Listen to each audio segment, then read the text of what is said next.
से मूर्ति लो बैयो प्रेम से बोली बीना वाली मैया की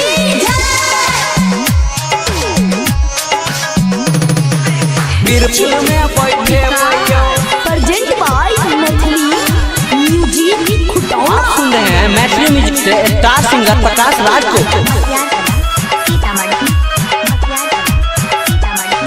सरस्वती माँ के पूजा एलै सब मिल हम मने बैयो ठीक है। सरस्वती माँ के पूजा एलै सब मिल हम मने बैयो बरल से मूर्ति लो बैयो आ वीरपुर में बैठे बैयो ठीक है। ज्ञान तमा से पोबैयो आ वीरपुर में बैठे बैयो ठीक है। ज्ञान मिलते पुण्य मिलते मैया के भक्ति में ठीक है। ज्ञान मिलते पुण्य मिलते मैया के भक्ति में कृपा जे करते मैया हमरो जे जिंदगी में ठीक है।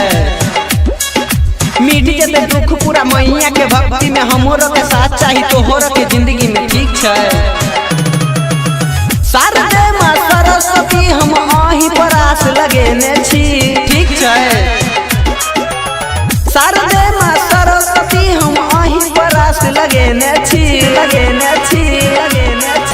सब मिल पूजा मने बैयो आ वीरपुर में बैठे बैयो ठीक है।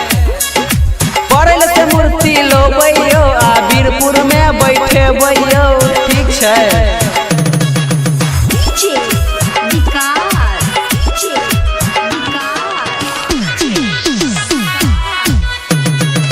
Present by Maithili music Khutauna. निक निक सिंगार लाके मैया के सजा देबे ठीक है। निक निक सिंगार लाके मैया के सजा देबे दुर्गा मंदिर में जाके दीप जला देबे ठीक है। पियरी के धोती कुर्ता पंडित जी ले आइन देबे कमी रहते कुछ तो माँ से माफी मांग लेबे ठीक है। माँ के दर पर भीड़ लगल छे भक्ति में हम खोजे बैयो ठीक है। माँ के दर पर भीड़ लगल छे भक्ति में हम खोजे बैयो जे बैयो बारापट्टी से मूर्ति लो बैयो आ वीरपुर में बैठे बैयो ठीक है। सब मिल पूजा मने बैयो प्रकाश के गीत बजे बैयो ठीक है।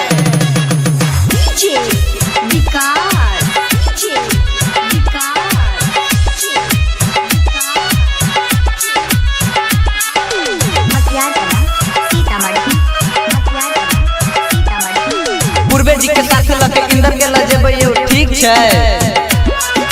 पूर्वे जी के साथ लके इंदर के लजेबैयो अजित के डीजे पर ट्रॉली घूमेबैयो ठीक है। सब युवा मिल के विसर्जन मनेबैयो मैथिली म्यूजिक के गाना बजेबैयो ठीक है। कृपा करते शारदा मैया हमरो टॉपर बनेतैयो ठीक है। कृपा करते शारदा मैया हमरो टॉपर बनेतैयो बरल से मूर्ति लो बैयो आ वीरपुर में बैठे बैयो ठीक है। ज्ञान तमा से पोबैयो आ वीरपुर में बैठे बैयो ठीक है। Present by Maithili music Khutauna. अगर ठीक है तो लाइक शेयर और सब्सक्राइब।